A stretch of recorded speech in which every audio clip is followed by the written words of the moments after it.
Hey, what's up everyone? This is your boy Jay. I am back with another video for you guys today. And since you guys love these reaction videos on my channel, I decided to do another reaction video and to another reaction video to another Teal Swan video.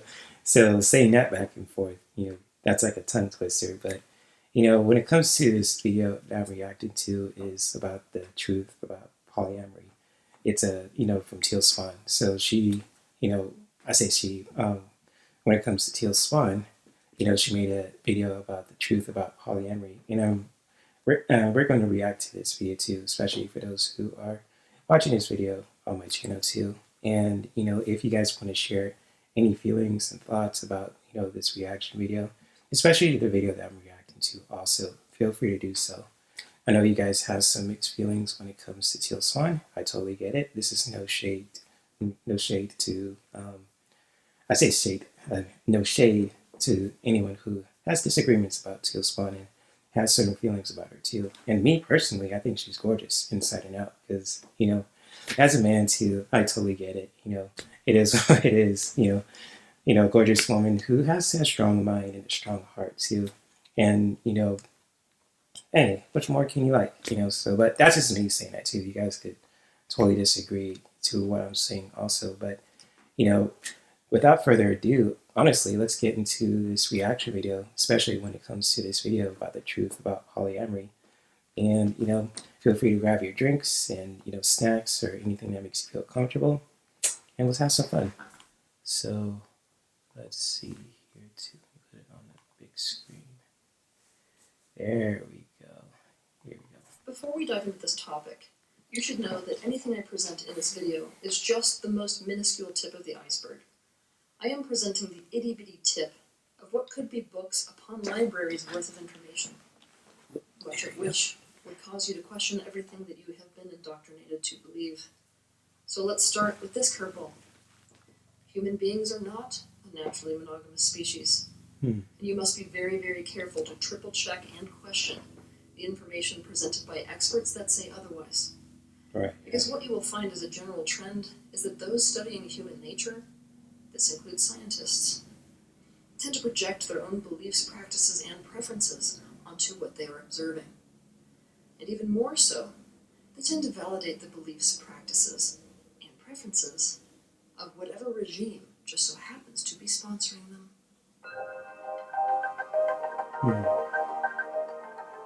Totally understandable. I get it.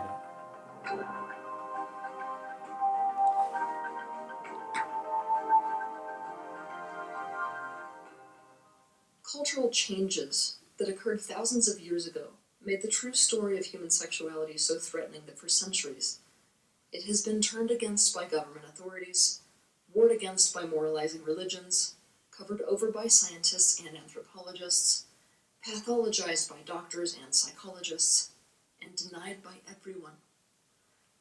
Except it hasn't worked. Despite the thousands of years of war waged against human biology, specifically in order to make them behave in a monogamous way, what we find is not that people have become monogamous. Instead, they practice serial pair bonding. They struggle endlessly with fidelity. And they are endlessly hypocritical with regards to what they profess versus how they actually behave. Just think of the conservative politician who preaches monogamous morals and who risks his entire reputation, his family, and his career by hiring a hooker. Or a culture that professes that sex is a pure act, that should only take place within marriage and only for the purpose of procreation, that at the same time boasts the highest rate of porn subscription in the nation. Rather than take you down this rabbit hole today, think about this. If monogamy were, in fact, a natural characteristic of the human species, the intense reinforcement of it would not be necessary. No being needs to be threatened by law, religions, cultural taboo, media, or experts across various fields with things like public shaming, ostracization, loss, punishment, or death to act in accordance with its own innate nature. The discussion around innate human nature set aside, we should instead explore this idea of polyamory from the understanding that polyamory is not just a lifestyle choice that people make. Polyamory can be either a lifestyle choice or an orientation. It can also be both. People don't think about polyamory as a potential orientation when it very much is. And just like it was for homosexuals throughout history, polyamorous individuals find themselves in a massive conundrum in today's world. Polyamory means many love. Most of the time, this implies having intentional, intimate, emotional, and/or romantic and/or sexual relationships with more than one partner at the same time. This being the case, all relationships in the individual's life are technically open. Most people who are polyamorous want the term polyamory to represent consensual non-monogamy.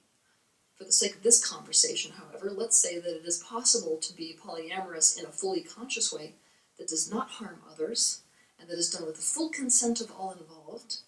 It is also possible to practice it in an unconscious way that hurts others and that is not done with the full consent of all involved.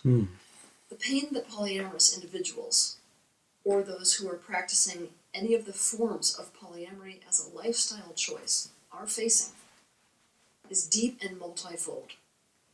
Polyamory is a term that most people have a negative association with. The world has become monogamy normative. Despite the extreme discrepancy between people professing monogamy and actually practicing it, in today's world, monogamy is absolutely assumed.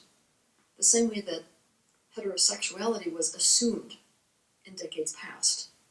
Monogamy is assumed to be what is natural, what is healthy, what is moral, what is ethical, what is right, and therefore the only way to have a relationship that is secure, ethical, and successful. Monogamy is definitely seen as the superior way to practice partnership. Polyamory is demoralized, discriminated against, stigmatized, and also pathologized. And in today's world, polyamorous individuals face things such as the loss of their jobs, ostracization, and discrimination by society, culture and family, losing children by courts, using it against them in custody proceedings, false accusations, and even losing their lives in some places. Polyamory is not a legally recognized or protected status. If a person has multiple partners, they cannot legally marry them. And in today's world, that comes with many negative consequences. Right. We can only hope that the youth of today usher in a complete shift to the standard model of relationships that changes this for polyamorous individuals. Polyamorous communities have a whole set of terminology unique to them, and there is tons of disagreement in polyamorous groups regarding this terminology. In this same vein, something that many people don't know is that there are many different forms of polyamory. I can't introduce you to all of them in such a small amount of time, but let's look at some of the most common forms of consensual polyamory that a person might choose to practice. 1. A V. This is a relationship where one person is in a relationship with two people who are not sexually or romantically involved with each other. 2. Kitchen table polyamory. This is a network-style interrelationship where there is an integration of multiple people into one life group. It is communal. In kitchen table polyamory, there are close relationships between all members of the group. These relationships between everyone may or may not also involve romance or sex. There is a strong emphasis on open communication and friendship, or more, between all partners involved. 3. Parallel polyamory. This is a form of polyamory where relationships run parallel but don't usually interact. In this arrangement, a person has multiple romantic or sexual partners, but those partners, though aware of each other, are not involved in each other's lives. 4. Non-hierarchical polyamory. This is where a person has more than one simultaneous relationship without hierarchy being imposed and without a ranking system in those relationships. In today's world, most relationships come with a kind of hierarchy that's implied or imposed. For example, in most monogamous relationships, one's romantic sexual partner enjoys more importance, more status, more prioritization, more power and privilege than other people in that person's life. In non-hierarchical polyamory, the mentality is one of everyone is loved and valued equally, everyone is important and has an equal say, but every relationship is unique, irreplaceable, and valuable in a different way. 5. Hierarchical polyamory. This is where there is a defined ranking system amongst romantic and sexual relationships. Some relationships are considered more important than others, and thus some people in the relationship experience things like more importance, more status, more prioritization, more power, and more privilege than others. Many of these groups use the terms primary, secondary, and third or tertiary, etc., to describe these various levels of hierarchy within the group. 6. A monopoly relationship. This is a relationship where one person in a partnership identifies as monogamous and the other identifies as polyamorous. The polyamorous partner establishes emotional, romantic, and/or sexual relationships in addition to their relationship with the monogamous person, but the monogamous person does not. 7. A polyintimate relationship. This is a relationship where one or both people in a relationship are sexually exclusive with each other. However, they are emotionally polyamorous with other people in ways that a typical monogamous relationship would not tolerate and would most likely call emotional cheating. 8. Swinging. This is a relationship where couples engage in sexual activity with other couples, individuals, or groups. 9. A polyfidelitous relationship. This is where 3 or more people are in a relationship, but their relationship is closed to any additional people. 10. An open relationship. This is a relationship where one or both people in a relationship have sexual or romantic relationships outside of their primary partnership. 11. Solo polyamory. This is where a person seeks to maintain a degree of agency that is not normally experienced in a couple or a group lifestyle. They maintain a lifestyle that is more comparable to a singles lifestyle, where they have the autonomy to choose to have romantic/sexual relationships with multiple people at the same time without seeking permission from others. They don't have one or multiple primary partners. Instead, they tend to see themselves as their own primary partner. 12. Relationship anarchy. This is when a person does not reserve intimacy or romance for the people they have sex with. They don't make a distinction between the importance or value of their sexual or romantic partners over the other people in their life, such as friends or colleagues or whatever. And they don't believe sexual and romantic relationships should be prioritized over all other forms of love. Polyamory tends to be much more flexible than the standard model of relationships, so you could find almost any kind of multi-person arrangement in a polyamorous dynamic. Long story short, it's complicated. This is why when it comes to understanding polyamory, one of the most important terms to know is polycule. The word polycule is used to refer to the whole network itself. This word is a portmanteau of poly and molecule. The reason being that all the possible relationship configurations tend to resemble charts of the chemical structures of molecules. You will find that groups and networks larger than 4 people often simply use the word polycule to describe their network because the specifics of the unique and complex relationships between all people involved can get complicated. Alternatively, you may hear them being called constellations as well. Polyamory is where the human species came from, and it is also where the human species is headed in the future. That does not mean that people are ready for polyamory, and it does not mean that polyamory will solve the avalanche of relationship problems we are having as a human race. You can be a relationship idiot and be monogamous. Relationship idiot? You got me messed up there, girl. And be heterosexual. What the fuck? You can be a relationship idiot. Oh, and be homosexual. what the hell? You can be a relationship idiot and be bisexual. Hold up. You can be a relationship idiot and be pansexual. You can be a relationship idiot and be asexual. Excuse my language. You can also be a relationship idiot and be polyamorous. We must master relationships, regardless of who we choose to have those relationships with and in what configuration. And believe me, that is no small task. Mm-hmm. Also, the fact that polyamory is where we came from and where we are going does not mean that it is right for all people. Facts. Or that people Right. should just start practicing polyamory. Mm-hmm. You cannot just discount the reality of the effect that thousands of years' worth of belief in and enforcement of monogamy has had on the people.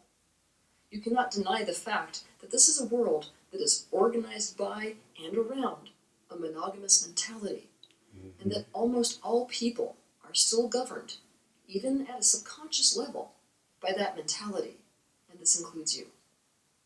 You cannot undo the effect that all of this has had on you and on society and on everything with a snap of your fingers. You cannot just erase the fact that you live in a world where monogamy is still the unchallenged social construct, and where not conforming to that construct absolutely comes with negative consequences.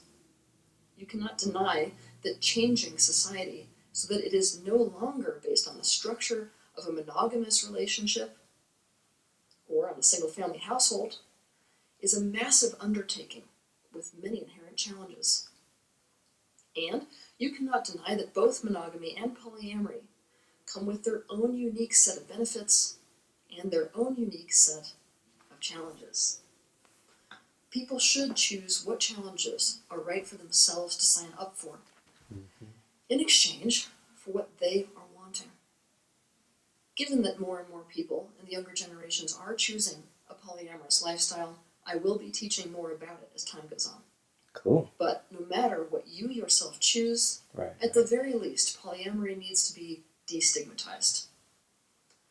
Polyamory needs to be recognized as an orientation, not just a lifestyle choice, and those who choose to practice it in a conscious, consensual way deserve to be supported by the families, cultures, and societies that they live in. Right. Have a good week. There we go. So yeah, that was the video too. So let me get off the full screen here too, so you guys can see me. So there we go. So yeah, that was like the video, and she dropped a lot of facts there too. And just like when it comes to polyamory and any kind of polyamorous relationship, it's not for everyone also, because it's totally different from what we've experienced when it comes to societal norms basically too. And it's just like when it comes to if anyone is monogamous or if you guys are polyamorous, by nature, it's really cool to really good to embrace that also. I'm not trying to be preachy or just, trying to whatsoever, but I just want to share this out there too when it comes to my own feelings from this video that, I'm reacting to also, especially for anyone who is watching this too. It's just like, when it, like Teal is saying in this video, it's just like, when we practice, when it comes to any kind of polyamorous relationship in a very conscious way too. And especially same goes to monogamous also, just really doing that from a healthy space to just really communicate with each other too. And just like when it comes to our, desires and with our, I'm saying when it comes to our boundaries, our desires, and our needs to also um, just really, for both people, and especially anyone involved also in any kind of relationship dynamic, to just really have that healthy communication to really, express your, when it comes to just with your boundaries, when it comes to your desires, when it comes to your needs also, and just really being open to learn something new, to really just, to sacrifice and to give and take. Because, with relationships too, they're not the easiest to, maintain because, sometimes we could be complicated, and, I'm saying this about myself too. I could be complicated also, but, when it comes to me personally, and I've shared this many times, I am totally open to any kind of relationship dynamic too, because, I've been in a monogamous relationship before. Back in 2020, it was pretty cool, but it ended weird also. But at the same time, I'm totally open to being in any kind of polyamorous, relationship too. Just if everyone involved is really okay with it, truly, from consciously as well, and we can just really, have open communication about our desires, and our boundaries, and our needs also, and just really, grow as human beings too. Because sometimes relationships, I'm just speaking from the heart also. It's just all about give and take also. So when it comes to that also, and it's, when it comes to this video also, Teal Swan did a really good job breaking this down too. But when it comes to what she's saying about the relationship idiots, got fucked up about it. Excuse my language. I was like, what? Relationship idiots. I was like, what the hell does that mean? But this is no shade against the Teal Swan, because I think she's awesome. There's some stuff I agree with her, what she says too, and there's some stuff I disagree. I just keep it to myself. I'm not trying to change her mind or trying to, belittle her, or just when it comes to, just, downplay her too. I'm not going to spread any kind of false information about that. I never will do that as a content creator. And so, yeah, yeah, that's pretty much it when it comes to this video too. I probably put myself out there. I'm not trying to look for a partner, but I'm open to it in the future. Or I should say now in the future too. So, hey, I probably need to make up my mind, at the point too. But, that's another topic for another day too. So when it comes to that, but if you guys like this video also too, feel free to subscribe to my channel also. And, if you guys want to share this video with your friends too, you want to, just, give it a like and, and all that good stuff too, feel free to do so. And if you guys are new to my channel, or if you guys, want to resubscribe to my channel also, feel free to do so. And if you guys ever want to link to this video as well, the original video, by Teal Swan too, when it comes to the truth about polyamory, I'll link it too in the description below in this video too, so you guys could watch it for yourself and really share your own feelings and thoughts about it too. So without further ado, I am totally, done just speaking about this video, because I love doing reaction videos, and I love talking about topics like relationships and creativity and, current events, pop culture, wellness, all that good shit too. Excuse my language. So anyways, I'm looking forward to making more reaction videos like this too in the future. And if you guys ever want to send your questions too, or if you guys want to collab with me in the future, or if you guys want to add me on social media, feel free to check out the links below too. So if you ever want to collab, if you guys want to send your questions, or if you just want to add me on social media too, or if you guys want to subscribe to my YouTube channel also, just feel free to do so, whatever that floats your boat too. And maybe continue to practice self-care that could benefit us, our loved ones, and our whole environment also. So, and yeah, much love to all you guys who are watching this. You're probably not used to me flexing my muscles, but I just got back from the gym too and took a shower and all that shit. So, I'm fresh and clean. My skin is glistening in a good way too. So, anyways, I am out, and I'm looking forward to connect with you guys again too. So, peace and much love. Namaste.